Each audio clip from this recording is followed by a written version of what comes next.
The new marriage of online platforms and the big cinema experience has imbibed all kinds of content, but it's still something of an odd and new concept to get accustomed to when a 200 million Russo brothers action project gets directly released digitally. There is something about the spectacle that they make that you instantly equate it to seeing it on the big screen in a packed theater. This is what I felt on their produced venture Extraction as well. Exhilarating frames, insane sets, and long shot chase sequences on a laptop and a phone is something we all are getting warmed up to. I went to the preview screening of The Grey Man where the Russo brothers were there with Dhanush. I got to see the film on the big screen in the showcase and even got to interact with the Russo brothers, an interaction that will go live on Monday on the channel. Trust me, many of these opportunities that I get is because of your support on the channel, so I'm eternally grateful for that, and if I stumble along the way, you know how to give me a humble reminder to get back on track. Irrespective of the fluff and brilliance of the event itself, we have a job to do and talk about the film. So The Grey Man focuses on Sierra 6, played by Ryan Gosling, who has been recruited by the CIA and has been working in the active line of duty for many years.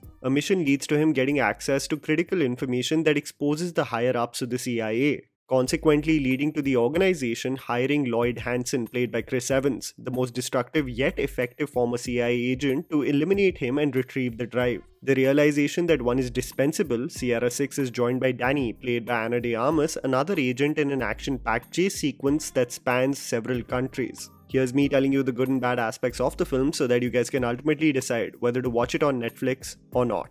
The action set pieces. We often in Indian cinema talk about the conviction of directors like S.S. Rajamouli and Prashant Neel and what makes these big-scale action films so special. And the Russo brothers really are masters at creating an action spectacle. I mean, their filmography is a testament to that, and The Grey Man really delivers in the action set pieces. There is absolutely no doubt about it. What I loved about some of the elements they incorporated in the sequences was the use of prominent colors in the choreography. So whether it be the saturated crackers in the background in its first action scene or the sound of the party music absolutely deafening, the use of a red-colored smoke bomb in the plane combat scene or a green laser sight of a gun, the incorporation of these subtle elements in hand-to-hand combat in the film really does give a film a refined quality visually. Hands down, the action scene that really stayed with me purely from an innovative standpoint was the long 9-minute sequence in Prague that commences from the most interesting escape strategies from a trap door to a tram being assaulted with the most destructive firearms. I expected more of Dhanush and how this character gets introduced and fleshed out in the screenplay, but more on that later.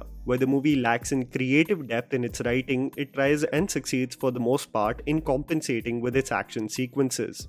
The real world, but where they start pushing it. The independence that Russo brothers had with the Marvel Cinematic Universe was that the characters in the world were not mere humans. They had abilities that could break every law of physics known to mankind. But when you are dealing with only skilled individuals, there is a necessity to be realistic in your approach despite the grand scale of the film. I understand that one should not seek for logic in an out-and-out action film, but there are going to be moments in The Grey Man where you'll think that they started pushing the boundary where even the biggest fan would be like, okay, that's a bit much. In some of the sequences, especially the ones where Ana de Armas and Ryan Gosling jump over public transport with such ease, I thought no matter how skilled of a CIA agent you might be, your knees are in no way going to be handling that kind of impact. The Russo brothers are self-aware of cracking a joke also of how tough is it to kill a man who is tied to a bench when Sierra 6 seems to be cornered from every angle. But moments from the film do become convenient and too good to be true. Sierra 6 especially undergoes such injuries and trauma along the journey that you wonder how he's still standing and has the ability to combat.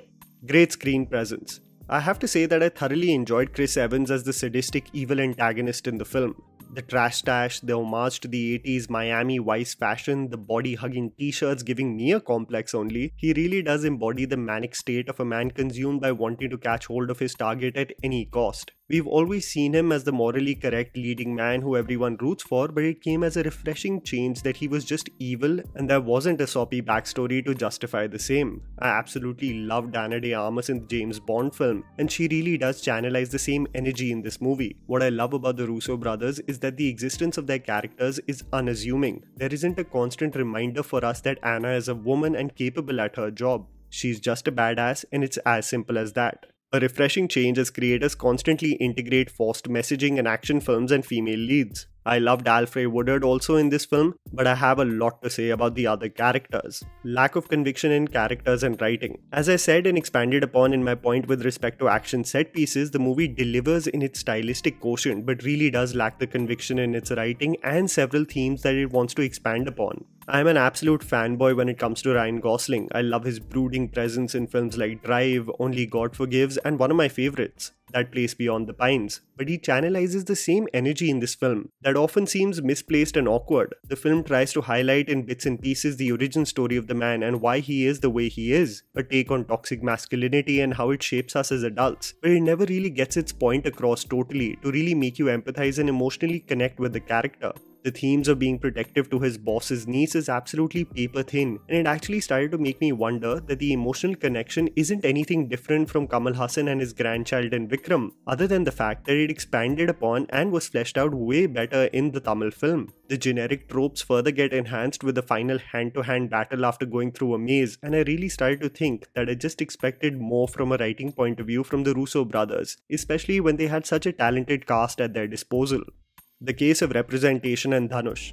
The character played by Dhanush is a total badass, but let's not get ahead of ourselves by only celebrating that our own is in such a big scale film. It is a moment of pride for all of us, but keeping the emotions aside, let's get to his character who briefly appears in 3 sequences. Dhanush has this no-nonsense presence that lends greatly in the film, but his character having a moral code almost seems like an abrupt turncoat. Now I'm going to just expand upon a little bit of a spoiler when it comes to Dhanush's motivation. You can skip to this timeline if you don't want to listen to it. Dhanush's character takes up the case from Lloyd Hansen to retrieve the data, but resists in that union as he acknowledges that his intentions are not correct. This attempt at showcasing how the man is of morals makes us believe that he took up the case without doing any background checks. A capable agent like him not doing his homework almost seemed odd. What I loved about what Russo brothers did with him at least was that his identity was not his main quality, but the fact that he was simply good at his job. But the character's motivations makes me think that Dhanush and this character just deserves his own spin-off or prequel to be totally understood. There wasn't enough Dhanush honestly in this film compared to the amount of press he's done for the movie, but I guess we will have to wait and see whether the audience resonates with the character and we get to see the Russo brothers conjure up some magic with him in a solo lead. The Grey Man is a stylized larger-than-life action film that misses the mark from a writing and character perspective. It's exceptional for a casual viewing, but I just expected a little more depth from a Russo brothers project.